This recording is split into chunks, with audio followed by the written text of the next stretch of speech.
YouTube, what is up? We are back with another day, and the Bill Belichick and the boys did not clutch up. So I will never be talking about the Vikings on this vlog, because as soon as I talked about Bill Belichick doing well in this first drive, they ended up getting blown out. So if I hype up the Vikings on this vlog, I'm scared that same thing is gonna happen. And we got the curse of the YouTube rolling. But today, we got some sprints, we got some power snatches, we got some power clean and jerks, and we got some split jerks before we go. Then we're gonna sprint the league. Should be a pretty fun and sickening little technique and power day, priming us to go hit some nukes tonight. Let's get after it, let's go. All right, we're deeming this as the start of the sub 1 fly 10 this off season. Today is gonna be our first day.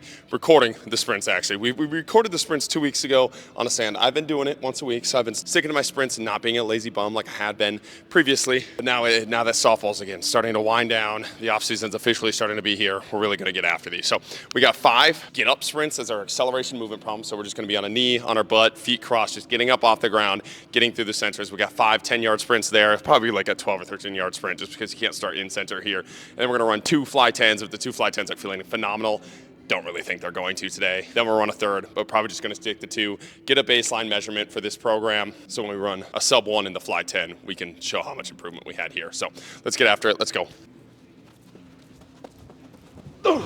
Not that these times mean really anything because it's a kneeling started and we're gonna mix up the positions, but we ran a 1-3-7-8 there, and we're just gonna keep trying to beat that on all 5 of these sprints just to give us a little competition with ourselves here. Let's go. I can't remember what line I started at, so we're gonna start at this white line here, and hopefully this was the right spot. Let's go. Oh! So I definitely had started at the line behind. So this is like probably an 11-yard sprint with a 1-yard build. The other one was probably a 13, 12-yard sprint with a 2-yard build, but 1-5-0-2. We'll stick with that white line and we'll try to beat that 1-5-0-2. There we go, 1-4-5-7. Goal with these is really just to get off the ground as fast and smoothly as possible. It's much better when you're racing somebody. We were racing people this morning with our athletes, and these were pretty electric. We saw some athletes that were running, like their fastest 5-10 is like a 1-1 something.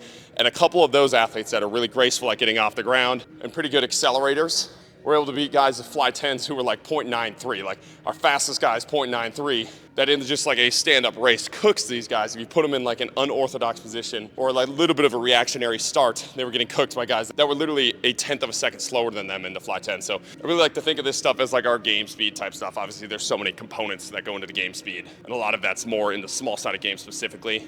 But just giving athletes opportunities with these acceleration movement problems to sprint out of a variety of positions and be able to accelerate out of a variety of positions and use their speed when it matters, and use their speed in all of these awkward situations in which it's going to be required rather than just the perfect start. So let's get these 2 more here.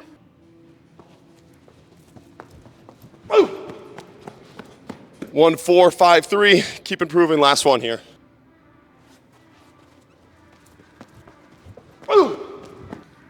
Oh, finished at a 1-5-0-2, but that crisscross applesauce was a slow position to start out of, and it was for our athletes this morning too. It's the most awkward. We were challenging our athletes this morning. We did a round of the crisscross applesauce using your hands, and then we did a round without the hands, and a round without the hands was pretty funny. Watching athletes trying to get out of that crisscross applesauce. We have some athletes that can't even get in a crisscross applesauce, which is a little concerning, but pretty good 5 sprints there. Let's run 2 fly 10s here. All right, first fly 10 in a long time measured here. If we are running in the 109s, it's pitiful, but I'd be happy with that right now. Let's go.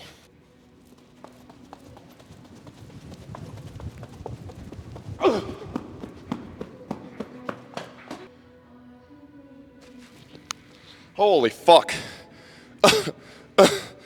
We just ran a 1-0-2-0. That's not bad at all. I mean, it is new turf here. Maybe the new turf is fast. Here, let me show that here. Get this in here. That's a pretty damn good start. I'm pretty happy with that one. That's way closer to the 1 second. Maybe this 1 second thing is gonna fly way faster than I thought, because definitely have not been running a lot of 1-0-2s, but the Ola lifts are apparently paying off. Let's go get this next one. That's sick.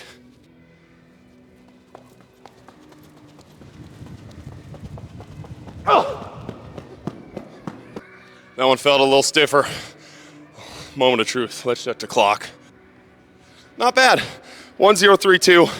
Those are 2 pretty good sprints for myself. I'm gonna take that as a win. Let's get to some snatches. All right, so we got 175 on the bar here. We got 3 sets of 1 here. Pretty microdose on these snatches, but again, trying to get that rhythm in the snatches and trying to hit them at a more higher frequency. Now that softball's starting to wind down, we're actually going to be able to get the 5 days of Ollie's in a week and starting to dial back in. We got our Chad talk of the week today because somebody just tweeted out, he's a sex psychologist and psychotherapist. He said he researches mating psychology and intersexual conflicts from an evolutionary perspective. And his tweet today was about a study that took into consideration females' preferences for mating.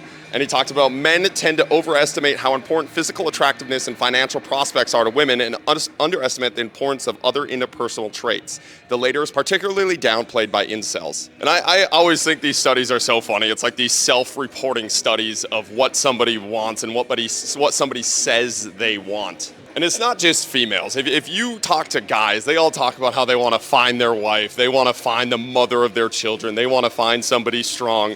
And then when you actually look at the people that they pick the crazy hot girl every single time, for the most part, if they have the option to the crazy hot girl. And if you've ever seen an attractive male that has very few qualities other than being an attractive, tall, jacked male, you realize females are the same exact way. Men are not overestimating the importance of physical or financial attributes. They're looking at what is happening around them in the world and using a little bit of common sense and realizing what women say they want is not actually what they pursue. In the same way that it's not a female thing. I don't need to be fucking canceled on this YouTube.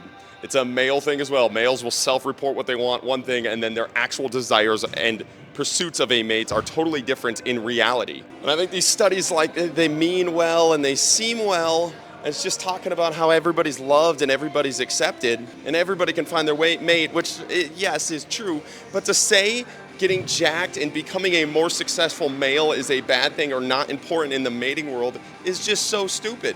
And it's not so stupid that females are pursuing jacked, rich, successful males, because males do the same thing. They pursue successful, attractive females. And especially in the male sense, when it becomes to success and it comes to being a physically fit male, females should look for those things in a partner. They should look for somebody that takes care of themselves. They should look for somebody that can provide for the family. They should look for a partner that is wanting to become more than they currently are, that shows attributes of working hard and delaying gratification and having healthy habits. And that's not to say intelligence and kindness and humor and all these other attributes that they talked about in this study don't matter at all. They obviously do. But if you have 2 males with the same exact attributes, same level of humor, same level of intelligence, same level of kindness, the female, in the same way that the male would, is going to pick the more jacked, more successful male as their preferred mate. So again, it's not a rant about how you shouldn't be kind and you should just go lift weights in the weight room. If you're a piece of shit, that's obviously going to hurt your mating chances.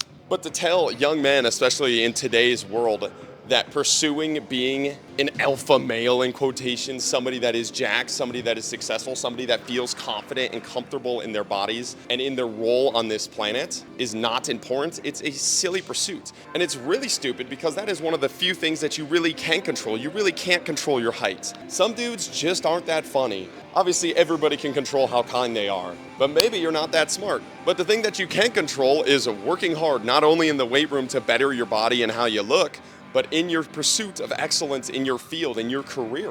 And that's why the financials are something that matter to women. Obviously, you have the providing aspect of it, but you also have the aspect of it shows a male that is willing to put in work, willing to become someone more, willing to become a better person, which is really important in the mating world. And I just think you see this movement where you have young males struggling to have relationships, struggling to have a partner, and then we're telling them on the back end, it's really not all that important to be healthy. It's really not all that important to become jacked. It's really not all that important to have that much money as long as you're kind. We all know that is bullshit. Being kind is the very base level of being a human. It's step 1 of being a partner. If you can't do that thing, you can't get your foot in the door at all. So stop telling young males this bullshit. Go get fucking jacked. Not only for the physical qualities of how females will look at you, but also just for the confidence it gives you and the comfortability in your body. If you're not comfortable and confident in a relationship, why should they be comfortable and confident in you? And when you're comfortable and confident, go use that comfortability and confidence in yourself to go become a more successful male in your field, in your career. And I guarantee all of these things are going to help you find a female that is interested in you. In a world of iPad kids, where we have so many like college and post-college males in our gym right now that don't have a purpose, they don't have a pursuit, they don't have a career, telling them that doesn't affect their mating preferences, which is like an evolutionary driver for what we are doing, is so stupid. It makes them unhealthy and it makes them unable to get a partner. And it kind of continues this cycle of incels that become resentful at the world, become resentful at women, become resentful about relationships, and just write it all off. It's like, I wouldn't want to be your partner if you were a loser. Why would they? And you wouldn't want to be a partner with a loser either, so why should they? I really think we're just bullshitting on a lot of this because we have these self-reported studies of what you're supposed to say and what you're supposed to want. But even those things are stupid. It's like, yes, you want a kind partner, but again, base level. We shouldn't shoot for the bare minimum of being a person. We should shoot to become more. We should shoot to become the best versions of ourselves. And that's definitely gonna help you find a partner that you want in this life. Obviously, there's so many things that go into that. And I do believe in a little bit of a deeper connection other than just that person's hot and that person's not. But I've just been seeing these studies and these reports come out more and more. And typically when these studies and reports come out, they're by dudes that are not in shape and are not super successful. And they kind of use that as the reason of I'm just the nice guy and girls are wrong for not wanting me. And look at this study, see, I show you. I think if you just flip that on the head and realize what do you look for in a partner? What do others that have partners look like and how do they act? How do they behave in their lives? I think it'll tell you a lot more. So, too long didn't read. Go get jacked and successful and you're gonna have much better success in the mating world, in the dating world than somebody that is not jacked and successful. And it's something that you can super easily control. And to take that control out of young males' lives that already feel like they have no control in their lives is such a stupid and silly pursuit. If lifting was something that made you a bad person, if getting jacked was something that made you a bad person or made you a bad partner, maybe we could have this conversation. But not only does it make you healthier, it makes you more attractive to mates and it makes you a better partner in the long run. Just being a healthier and better and more confident version of yourself. So don't listen to those stupid fucking studies. Just use your common sense and realize if you're more jacked and more successful, you're gonna have more success in the dating world. All right, let's hit these 3 sets here.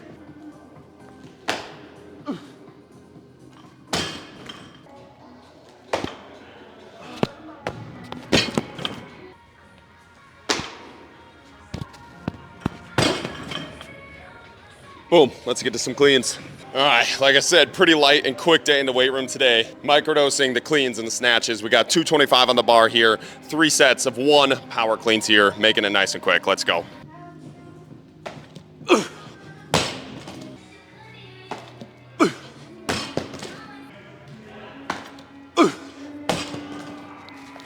Boom, that was nice. Was able to finally hook grip with that thumb. Felt pretty solid there. Let's get to these split jerks. All right, now we're gonna build up to a decently heavy single here on these split jerks. Gonna start at 225 and see where we can kind of take it there. I got the question, thoughts on when to use different kinds of isometrics, certain days, do we sprinkle them in? I really look at it as kind of a twofold thing. When you look at overcoming isometrics, I really use those things to prime and peak athletes, right? So like when we're at that last 1%, we're trying to squeeze out that last little bit of juice with athletes, we'll go really heavy overcoming isometrics. I also love using overcoming isometrics as a primer for like a game day or jumping or just pre-practice to get some force production in right before we go in practice so they're not sore and beat up. But there's something that it does to the central nervous system, just like maximum effort, maximum muscle recruitment into something that is not moving. And if you've ever done those before, you leave those feeling like, oh, I feel like a fucking man right now, and you just want to like go punch something. And it's a great primer pre-game, great primer pre-practice. And if you're actually using them in your training, I like using them as like a peaking method for the last couple weeks right before camp. If we want to really keep that athlete healthy while still getting a lot of strength work done. I think they can definitely be overused. I don't really see the benefit in them for like a long time or using them as like a main strength stimulus. But again, touching on those extremes every now and then is never a negative. And I think you can get a lot out of it with the athletes that have never touched those before, used them before. Again, I think the triphasic method can get a little bit too redundant with that stuff. It's not that it's necessarily a bad thing. If you have a system built around it, you can definitely use it. I'm just not a total believer in it. I've done it before for like 12 weeks. And by the time those 12 weeks are over, I just don't feel like I'm squeezing much out of those overcoming isometrics anymore. And the thing with overcoming isometrics too is you really have to bring intent to those overcoming isometrics. And I think a lot of times if you don't have a measurement there for athletes. If you use those for longer than 3 weeks, they just start to like go through the motions with it, and there's really like nothing to drive them. You have like a crane thing that you can hook up to the barbell and pull as hard as you can to like get numbers. Then I think it becomes really fun for athletes, and it gives a really good metric for you as a coach to see how much force that athlete can produce. Cody Hughes has been on the podcast a couple times talking about the mid-thigh pull and his machine that he has basically on a force plate where he's pulling as hard as humanly possible and competing with that with athletes, and I think that's a really cool metric and really cool way to do it. But I think if you're not gamifying it at least a little bit, it really does turn into like going through the motions a lot for athletes. But with overcoming isometrics, we also use long duration and quasi isometrics, and we usually really use those daily for like maintenance, health, and mobility. Like there's so many good pieces to a long duration isometric. You can get these athletes in extreme ranges of motion that they're not used to, and you can kind of look at it as like a stretch in that setting, while also getting a lot of tendon and ligament health done there. And the last piece of the quasis and the long duration isometrics, it gives the athlete the sense of working hard, which it sounds meatheadish, but it is so important for athletes to feel like they worked hard, feel like they grinded in the weight room. And if you don't give them that piece, they're gonna go do that piece elsewhere, and they're gonna do stupid fucking things to do that. They're gonna run way too much. They're gonna break themselves in the weight room, right? They're gonna 1 rep max, whatever they have to do to feel like they worked hard, and you really can't fault them for that, right? The psychology of a good athlete is that you want to work harder than your opponents, but the principles of most strength conditioning programs is you want to keep your athletes healthy and microdosing, and that's where long duration isometric can really come into play, of giving them that touch of working hard while still keeping them fresh and not beat up and not doing stupid shit to beat them up to make them feel like they worked hard. So I really like them for that piece as well. But those two things are very different for us. We use long duration isometric and quasi isometrics nearly every single day with our athletes, and sometimes multiple times a day with our athletes if they're struggling in certain positions or struggling with knee pain or elbow pain specifically are two that we use a lot for them. And we use the quasis much more rarely and much more in a peaking and priming sense. So that's the difference in the isometrics that we use and my thought process behind it. Let's get these sets here.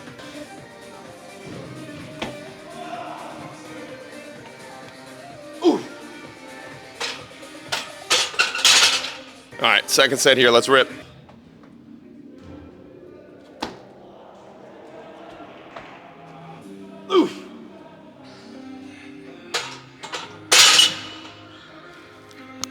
Oh yeah, that shit got heavy. Let's build up to 275 and cut it there. All right, last set here, probably gonna be a little bit of a send right before we get the league. Let's rip this, let's go. Woo, a little sloppy, but it went up. That's a day. Appreciate you guys watching. Keep chopping wood.